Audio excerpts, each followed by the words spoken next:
Hello, I'm Robert. I'm a visitor experience assistant here at Wellcome Collection, and I've come to tell you a bit about the Buddhist shrine that we have in the collection.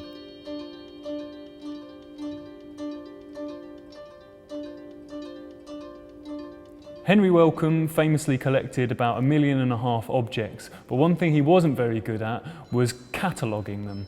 So we know from the acquisition cards on this shrine that it's a Buddhist shrine. It has 66 deities in it, it's wood and lacquer, but we don't know much else about it than that. It seems to me to be a zushi shrine, a portable shrine that a monk or missionary might take around with them to worship away from the temple, but also to spread the message of Buddhism throughout the country.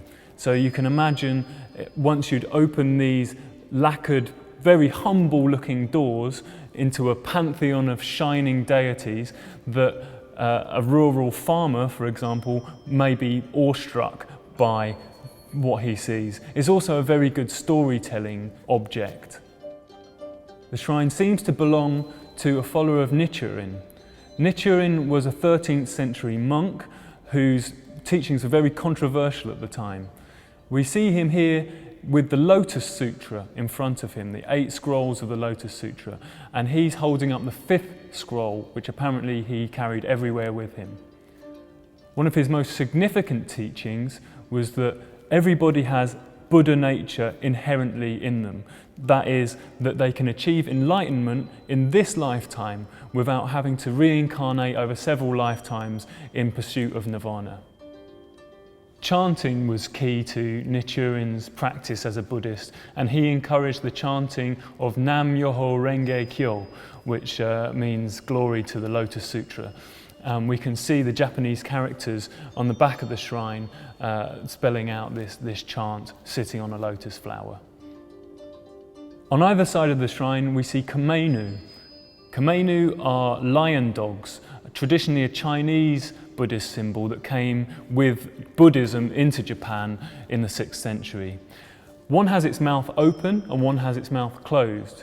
Now, there are many stories about why this might be, but by far my favourite story is that the one with its mouth open is voicing the Sanskrit letter R, the first letter in the Sanskrit alphabet. The one with its mouth closed is voicing the last letter in the Sanskrit alphabet. So together they're saying Om, the sacred sound not only in Buddhism but also in Jainism and Hinduism as well. Here on the left we have a red deity called Aizen Mayu. He's a deity that's associated with the repression of sexual desire.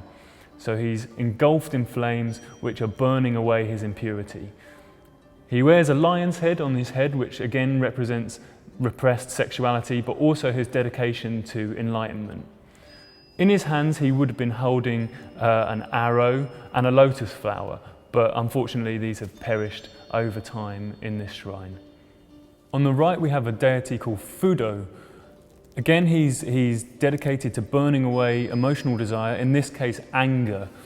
So that's why he looks so ferocious, but also he would be holding a rope and a sword, also perished unfortunately now, but those would be used to catch and kill demons. He's very much in the service to sentient beings in this world at this time. In the corners of the shrine we see the 4 heavenly kings. They monitor the north, east, south and west corners of the earth for virtue and morality among human beings. So they see how well human beings are doing, and then they employ supernatural beings to report their messages to higher forces. They're sworn to protect Buddhists, and so we see them standing on various nefarious demons, keeping them at bay. According to ancient teaching, they're each about 750 feet tall and have a lifespan of about 9 million years. There's a lot more going on in the shrine than I understand, and many figures who I can't identify, but something about the enigmatic nature of the object keeps me coming back to it. If you want to come into Wellcome Collection and try and decode some of the symbology yourself, it's on display in Medicine Man Gallery.